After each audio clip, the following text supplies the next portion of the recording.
Okay, so the 4 chord in this blues progression in A. So the 1 chord was A7, the 4 chord is D7 or D9, which is just a more complex dominant 7 chord. Yeah? But again, think of whichever shape you choose.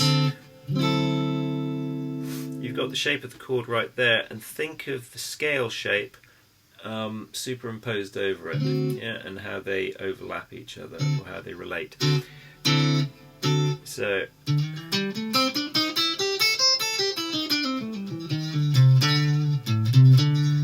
I'm talking, of course, about minor pentatonic shape 1, A minor pentatonic shape 1, because we're doing an A blues, yeah. And of course, you can use other pentatonics. You could use D pentatonic and the E pentatonic, but I'm not going to go that far at the moment. So we're just sticking to A minor pentatonic, A minor blues over the 1, 4 and 5 chords. So you get to the 4 chord,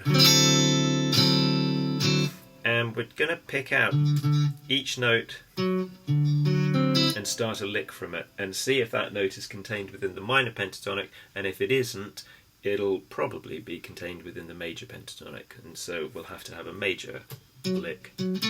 So the root of this D7 is on the 5th fret of the A string, so whether I use the D7 or the D9, I'm going to use a D9, just feel like it.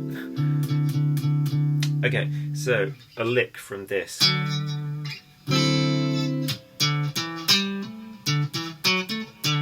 So let's see.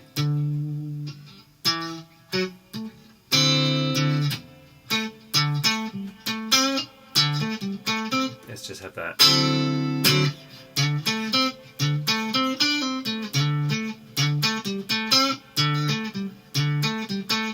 Okay, so I'm going to go root, and then if I was using that D7 shape, I'm going to use the next note from that shape actually, which is the 5th, 1, 2, 3, 4, 5 of the chord. And then I'm going to use the minor pentatonic shape 1. So I'm going to go 5th fret A string, 7th fret D string, 5th fret D string, and then a quick hammer on from 5th fret to the 7th fret D string.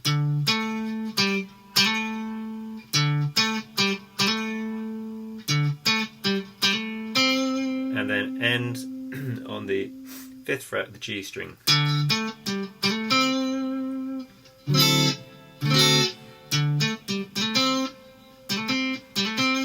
Okay, so next shape, or next note in the chord, if I'm doing this D9 shape, the next note will be the 4th fret of the D string, which is the 3rd of that chord. 1, 2, 3, it's a major 3rd, and it isn't contained within the minor pentatonic shape.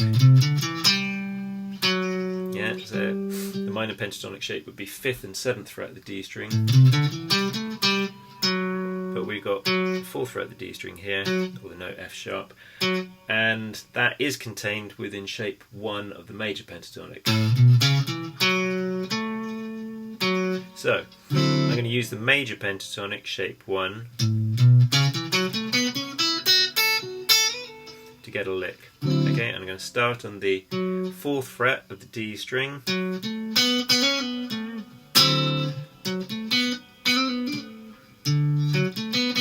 Yeah, let's just do that.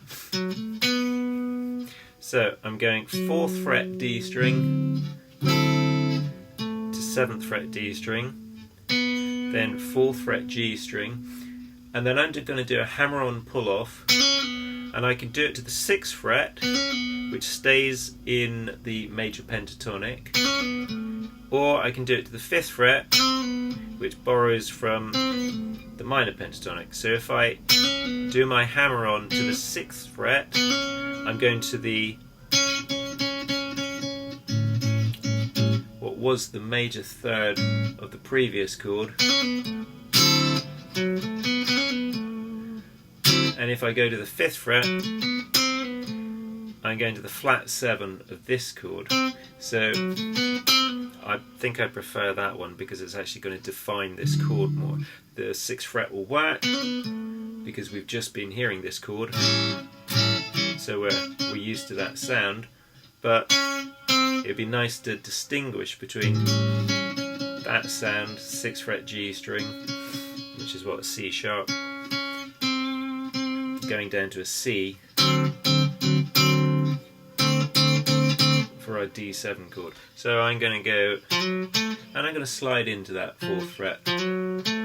Not that that note on the 3rd fret is within either of the scales,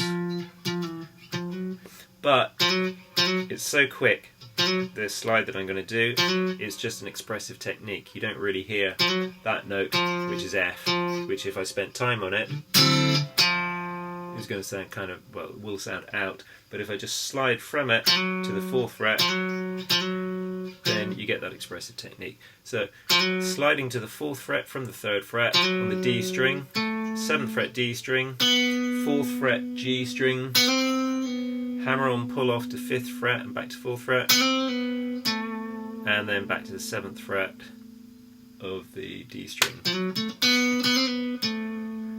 And then, of course, like I said, I'll keep these kind of short and simple, and then you can add to that, for example,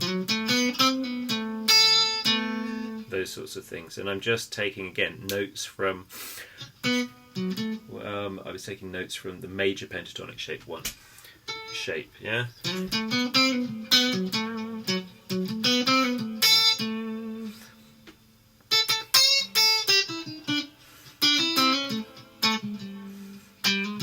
Okay, so we've done from the root, from the 3rd. Now if I go to this D7 shape, this A-shaped bar chord, then I can see I've got the 5th here.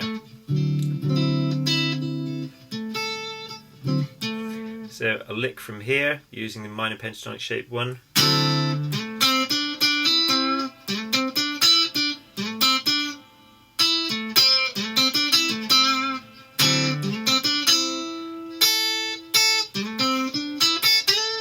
Okay, let's do, I'm going to do that. So I'm going to slide into it again. It's the 5th of the chord, and so if I slid into it, I'd be thinking going from the flat 5 of the chord to the 5, so I'm getting an altered sound on that chord. So slide from fret 6 to fret 7 on the D string, and then I'm going 5th fret on the G string, 7th fret on the G string, 5th fret on the B string, then back to D string, 7th fret, and then ending on G string, 5th fret. Okay. Carrying on, whether I do the D9 or D7 shape, they've both got 5th fret of the G string, which is the flat 7 of the D chord, of the D dominant chord. So a lick from the flat 7.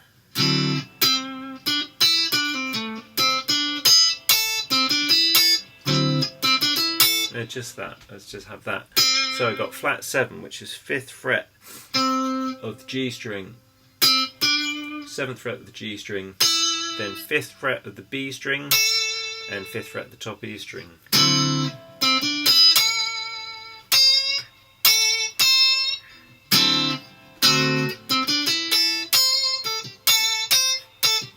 Yeah, and then you can, like I said, you can use that as a springboard for putting other things, and that was simply notes from the minor pentatonic shape 1, yeah? 8th fret of the top E string, back to 5th fret of the top E string, 8th fret of the B string, back to 5th fret of the top E string. Oops.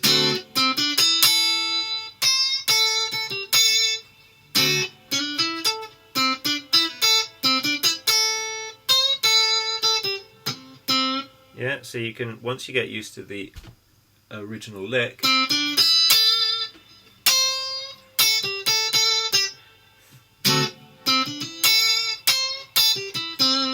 you can start adding another line. This is an ascending line, going up in going up in pitch, and then you can add a line coming back down, or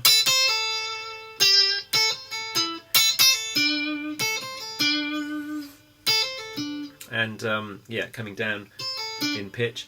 And what I just did there, you generally, it'll work sometimes depending on what's going on with the rest of the song or the band, but you generally also want your line to start, so not only start on a chord tone, but end on one as well.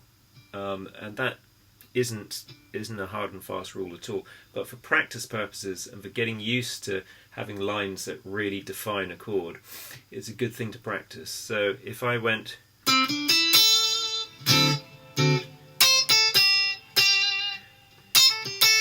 and ended on that note, well, for a D7 it's the fourth of the chord, so it gives a suspended feel. You might want that at that time, but if I go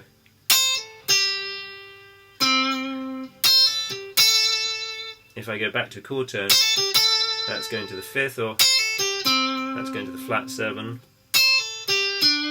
or that's going to the root. It's going to define the chord more because it's actually a note from that chord. Okay, so we got to the G string, and now let's go on to the B string.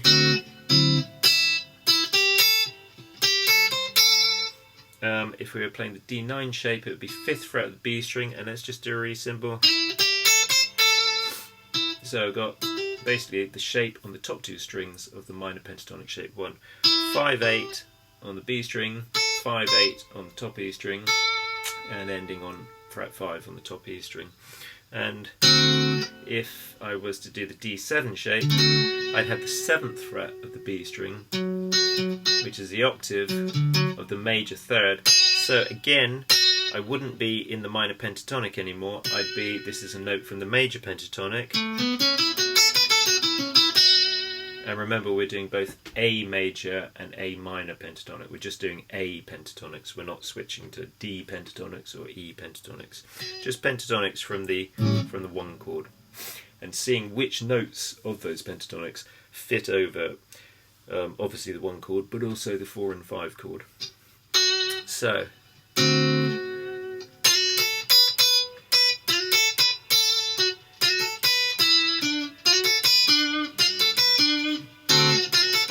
let's try that. So I'm going to slide into it because I'm going from, again, it's the major third, so it sounds good to go from a minor third to a major third. So I'm going to slide from the minor third, 6th fret of the B string to the 7th fret. It's your major third, and then fret 5 and 7 on the top E string, and then I could go back to fret 7 on the G string, which gives me the root note of the D chord, or I could go up to the 8th fret on the top E string, which would give me the flat 7 of that chord. And of course then that's one lick, and that's a sort of answering other lick. Finally, a lick from the top E string, so that'll be the 5th fret, whichever voicing we're using.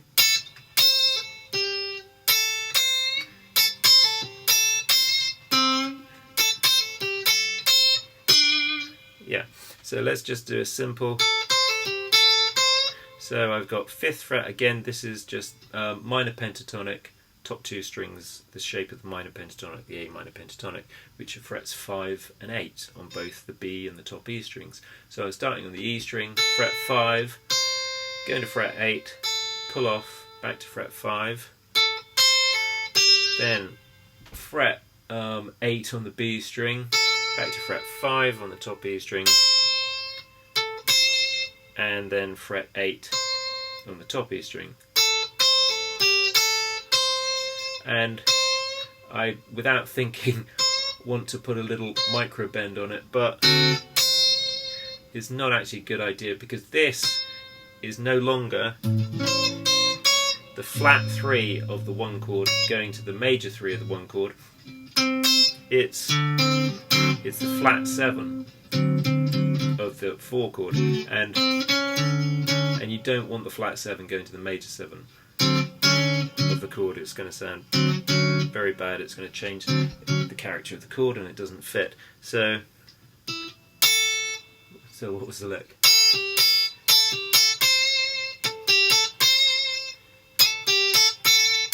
And again, you can see, just for an expressive technique, I could slide into that first note from a fret down. So 4th to 5th fret on the top E string.